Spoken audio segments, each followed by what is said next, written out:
Oh my god. Oh, it's so good. Yeah, that's in my top 5.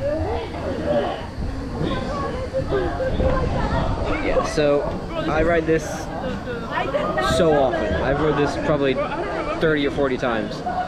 And I know that backward airtime hill is there, but it kills me every single time. It's the strongest airtime hill I've ever been on.